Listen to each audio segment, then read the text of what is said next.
Oke, halo teman-teman semuanya. Perkenalkan, nama saya Saudi Bajar Nahor. Saya dari program studi Sistem Informasi. Kali ini saya akan melanjutkan proyek Bina Desa saya, yaitu pengaduan dan aspirasi masyarakat. Jadi di sini di dalam uh, lanjutan dari proyek saya menambah beberapa fitur parsial dan lain segala macamnya. Saya menambah fitur HAS di dalam controller dan saya membuat halaman login, halaman register yang nanti alurnya kita melalui login dulu. Bila belum memiliki akun, dia bisa mendaftar. Lalu setelah itu dia akan lanjut login lagi dan akan masuk ke dalam tampilan best user. Oke, mari kita lanjut. Oke, kita akan lanjut aja langsung ke dalam si projectnya. Di sini saya udah buka Laragonnya, udah saya jalan juga. Saya langsung masuk ke dalam projectnya. Jadi saya mau jelasin, pertama-tama saya membuat tampilan login sama register. Di sini yang alurnya itu nanti dari si login langsung masuk ke halaman si home. Bila tidak membeli akun, kita langsung daftar dulu. Jadi di pertama-tama saya membuat di dalam si folder, di dalam si view saya buat salah satu folder outs. Di dalamnya ada login, blade.php sama register. Di dalam ini seperti halaman seperti biasanya ada HTML, CSS. Saya gabungin digabungin salah satu. Di dalamnya juga ada session atau JavaScript di dalamnya. Ini pengaturan JavaScript-nya. Oke, kurang lebih seperti itu. Ada HTML-nya juga dan ada si style CSS style-nya. Sama juga di halaman loginnya seperti juga. Ada CSS, ada halaman HTML dan halaman session JavaScript-nya. Oke, ini kurang lebih seperti ini. Saya buatnya di dalam si folder out. Oke.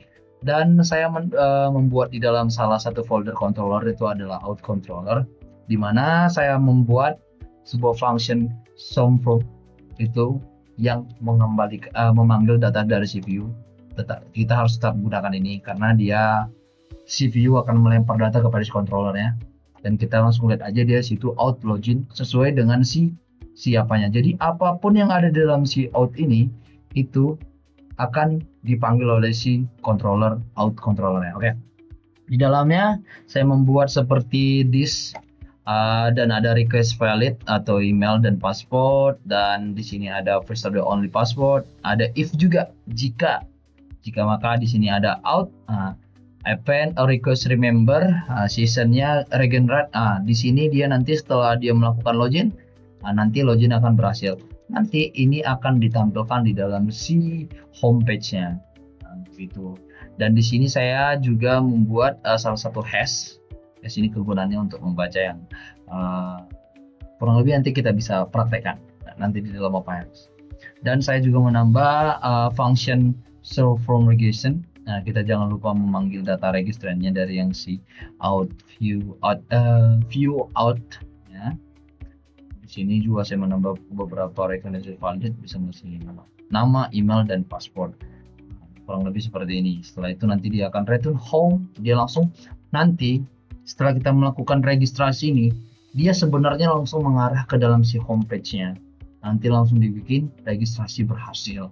Tetapi nanti setelah itu kita akan coba lagi login menggunakan registrasi yang tadi sudah kita buat. Oke, kurang lebih seperti itu. Di dalam si rootnya saya menambah beberapa ini dia. Ini adalah rootnya. Ada login, register. Setelah itu ini adalah root yang dari si functionnya out. Itu yang memanggil si di sini bisa dilihat sendiri. Nah, oke. Kurang lebih seperti itu. Oke, kita akan coba implementasikan. Jadi website saya sebelumnya kan saat kita akses dia di www atau di URL kan dia misalnya pengaduan masyarakat .test dia langsung memunculkan welcome Laravel. Jadi sekarang ini saya buatnya langsung dia mengarah langsung ke halaman loginnya. Nah, seperti ini teman-teman. Oke. Setelah itu kita akan coba untuk melakukan daftar di sini karena kita belum punya akun. Kita buat aja Polgun, emailnya polgun@gmail.com.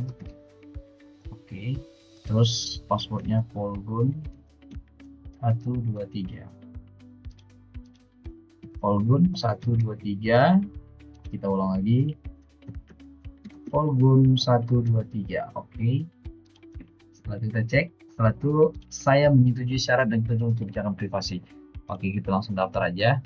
Otomatis dia akan masuk ke dalam si user, tampilan homepage usernya. Oke, di sini teman-teman bisa lihat. Tapi saya tetap mau kita masukkan lagi itu dari tadi kita kan sudah buat, kita udah daftar akun. Jadi saya pengen kita langsung masukkan itu dalam halaman loginnya. Oke, tadi namanya polgun@gmail.com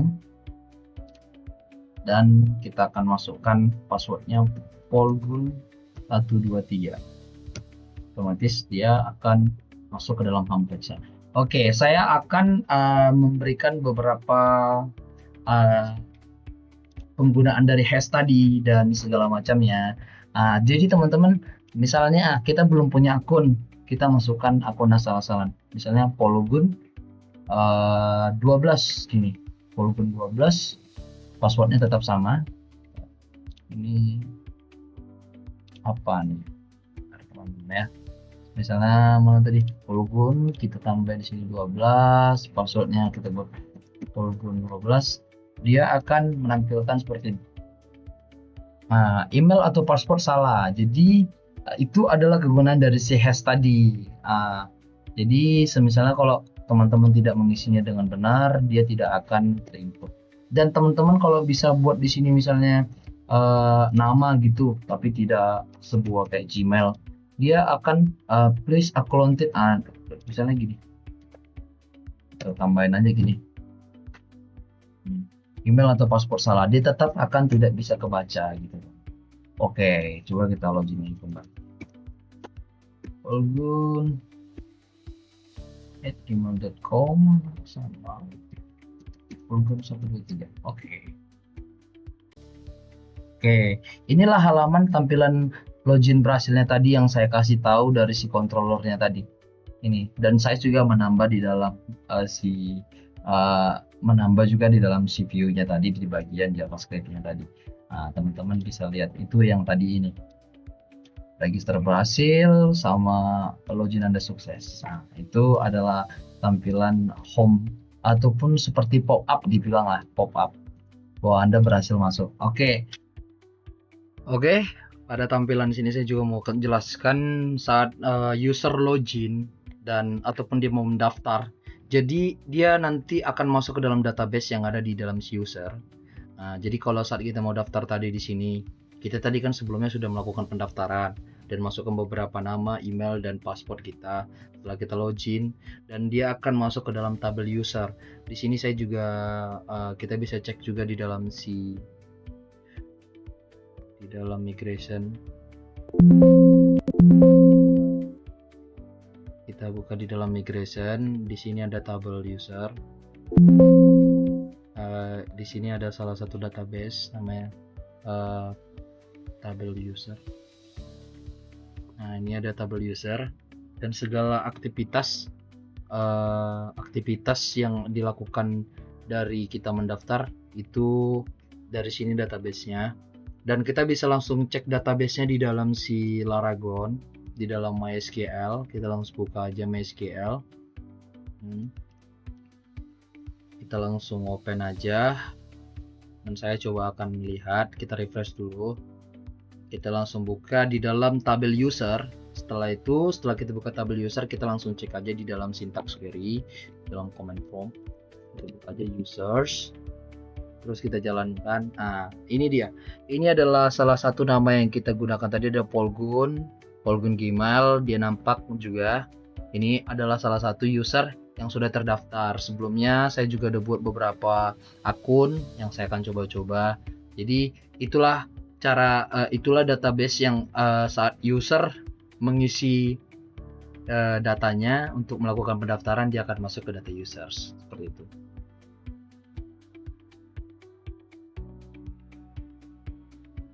Oke teman-teman, itu udah selesai kita membahas tentang halaman login, register, dan segala macamnya. Oke, di sini saya akan menerapkan beberapa fitur tambahan yang dari modul pembelajaran, yaitu tentang memisahkan bagi-bagian atau parsial. Teman-teman di sini lihat dulu, di dalam si websitenya saya sudah mengubah beberapa tampilan. Saya mengubah di bagian sini. Nah, saya mengganti nama backgroundnya, dan saya juga mengganti background di sini ada kayak lampu jalan mati, sampah menumpuk, dan pelayanan lambat dan segala macamnya. Nah, tapi teman-teman, saya di dalam parsialnya saya membuat sebuah bagian-bagian terpisah agar lebih simpel dan lebih enak saat dilihat. Oke, saya akan mengasah juga. Oke, pertama di dalam index blade-nya saya sudah bisa misahkan. Teman-teman, sebelumnya saya sudah pisah-pisahkan mana bagian head, mana bagian navbar, mana bagian si footernya, dan mana bagian si scriptnya. Saya sudah pisah-pisahkan. Ini adalah bagian script dari si Javanya. Ini adalah bagian footernya.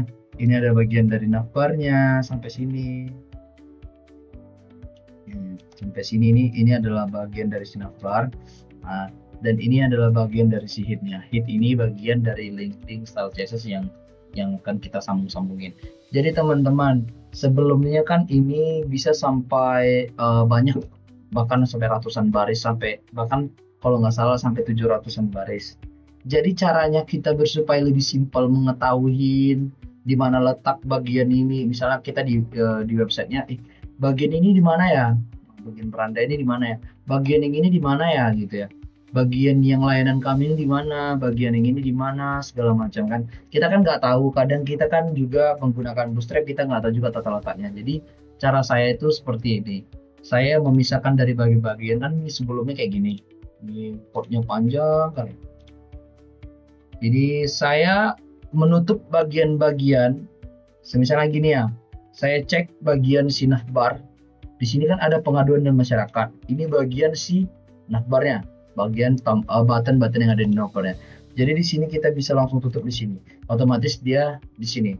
Setelah itu saya kasih komen, ini adalah bagian parsial dari navbar pertama sampai bagian selesai parsial navbar. Nah, gitu segala macam. Dan di sini kita bisa tutup lagi, tutup ini bagian tentang kami, pelayanan kami bisa dilihat. Dan ini adalah laporan terkini. Saya sudah pisah-pisahkan juga teman-teman. Teman-teman lihat. Nah, di sini ada bagian navbarnya. Ini bagian dari si kontennya. Konten itu maksudnya yang ini. Bagian ini satu, bagian ini satu, bagian ini satu, bagian ini satu, dan bagian ini satu. Itu teman-teman. Jadi kalau kita mau ngecek apakah dia benar atau tidak, misalnya saya akan coba hapus di bagian navbar ini.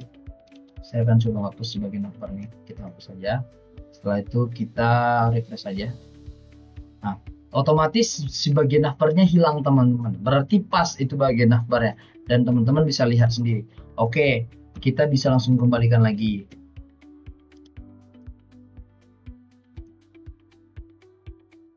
Oke teman-teman, nah, kita sudah bisa kembalikan lagi. Nah, di sini saya akan coba hapus bagian si kontennya. Apa yang terjadi saat kita hapus? Pastinya nggak ada isi di dalamnya.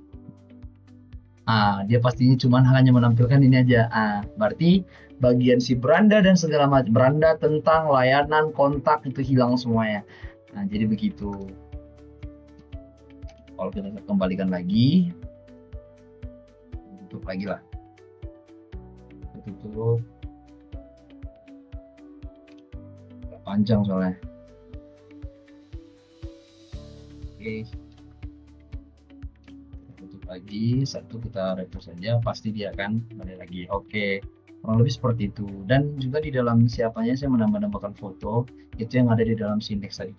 Oke, sekarang bagian terpentingnya saya akan ngasih tahu bagaimana cara untuk kita membuatkan parsial terpisah. Jadi saya membuat sebuah folder baru lagi di dalam si view-nya. Di dalamnya itu saya buat ada footer blade.php, head blade.php, sama navbar blade.php, sama script blade.php, terus ada saya buat app blade.php. Jadi bagian dari si index view ini itu bisa kita hapus. Nah, saya hapus aja nih semuanya. Jadi saya sudah pindahkan semuanya. Bagian-bagian yang tadi saya pindahin di navbar blade, ini cuma bagian navbarnya aja. saya pindahin sini. Ya, ini tadi saya pindahin. Bisa lihat ntar. Nah, ini saya pindahin tadi bagian akhbarnya, ini bagian scriptnya, ini bagian si hitnya, ini bagian si footer ya. Jadi ini kan kita hapus nih si indeksnya. Nih, teman-teman bisa lihat kita udah hapus.